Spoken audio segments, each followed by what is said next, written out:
L-arkitetti tal-pjanijiet lokali tal-2006 li bihom art verġni daqs is-siġġiewi spiċċat ingħatata l-iżvilupp huma dawk l-aktar qrib Bernard Grech u li jfasslu l-politika ambjentali tal-Partit Nazzjonalista.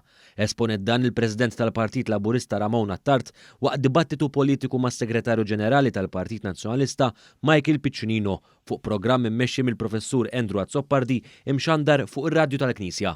Dr. Ramon Attard irremarkat kif l-imħuħ wara d-deċiżjoni tal-Partit Nazzjonalista fuq l-estensjoni tal-pjanijiet lokali kienu żewġ persuni qrib l-eks Ministru George Pulicino u li llum huma prominenti sew fit-tmexxija ta' Bernard Grech.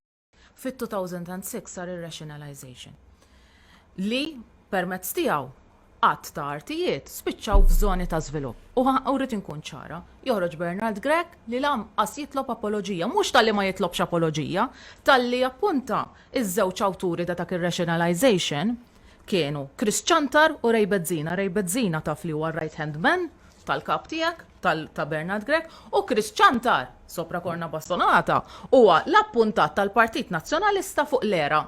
Daqshekk dawn imisshom qalbhom għall-ambjent.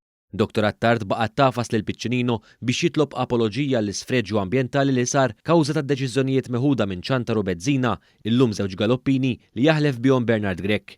Minflok Piccinino ara fil-ħsara li saret fl-ambjent kawża ta' deċiżjonijiet irresponsabbli huwa spiċċa jfaħħar lil Ray Bezzina. Iva niċħat Ray Bezzina. Niċħat Ray Bezzina ovvjament għandu rwol importanti ħafna għaliex jgħin fl-uffiċċju tal-kap, però ma jfissirx. Għandu rwol importanti ħafna u nagħtu valur għal dak l-rwol, però ma jfissirx li iva nfaħru għaliex Ray Bezzina wkoll jagħti kontribut tajjeb ħafna. Id-dikjarazzjoni ta' Piccinino li tinċensa lil Bezzina il-punt tal-establishment ma' Bernard Grech tkompli ma' dak li qal Bernard Grech aktar kmini il-ġimgħa li konferma kif fuq l-ambjent il-Partit Nazzjonalista m'għandu l-ebda kredibilità u baqa' ma biddel xejn mill-politika tiegħu.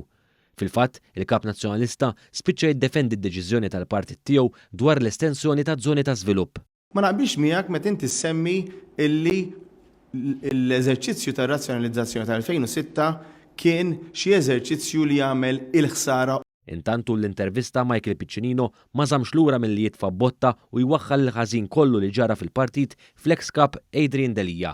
Iż-żmien ta' tmexxija ta' Delija, is-Segretarju Ġenerali Nazzjonalista attwali fissru bħala wieħed li ġablu ġieħ. Anke minħabba l-passat reċenti kulħadd jaf ġara illi naħseb fetaħ ċertu uġieħ fil-Partit Nazzjonalista.